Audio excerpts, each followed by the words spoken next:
अस्सलाम वालेकुम नाज़रीन, मां आमिर हैदर ऐं अवां ॾिसी रहिया आहियो हाला न्यूज़ टीवी। अचो त नज़र विझूं अॼु जी अहम ऐं ताज़ी ख़बरुनि ते।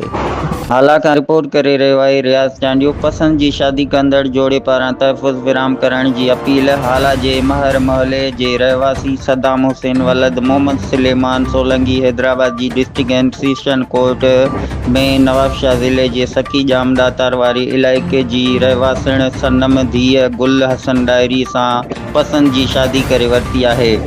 जोड़े मीडिया सां ॻाल्हाईंदे चयो त हिननि पंहिंजी रज़ामंदी ऐं ख़ुशीअ सां शादी कई आहे, पर शादी खां पोइ खेनि मुबीना तौरु धमकियूं ॾिनियूं पियूं वञनि। पाण सोलंकी आहियां, आला जो आहियां, सद्दाम हुसैन सोलंकी नालो आहे, जमशेद सुलेमान सोलंकी पुटु आहियां। असां हाई कोर्ट में आया आहियूं, पसंदि जी शादी कई आहे। हींअर असांखे तहफ़ुज़ ॾिनो वञे हिन सनम गुल ऐं गुल हसन डायरी जी धीअ सां हाई कोर्ट में पसंदि जो पढ़णु कयो आहे। हाणे हींअर असांखे हिन जा माइट धमकियूं ॾेई रहिया आहिनि त तव्हांखे असां मारींदासीं, तव्हांखे हीअं कंदासीं, तव्हांखे हीअं कंदासीं। उन में हाला जो शम्स डायरी बि आहे ऐं शान डायरी आहे, नज़ीर डायरी आहे, एडवोकेट सिकंदर डायरी आहे। उहे असांखे मौत जूं धमकियूं ॾेई रहिया आहिनि। मुंहिंजो नालो सनम गुल आहे। मां गुल हसन डायरी जी धीउ आहियां। जाम साहब जी रहाकू आहियां।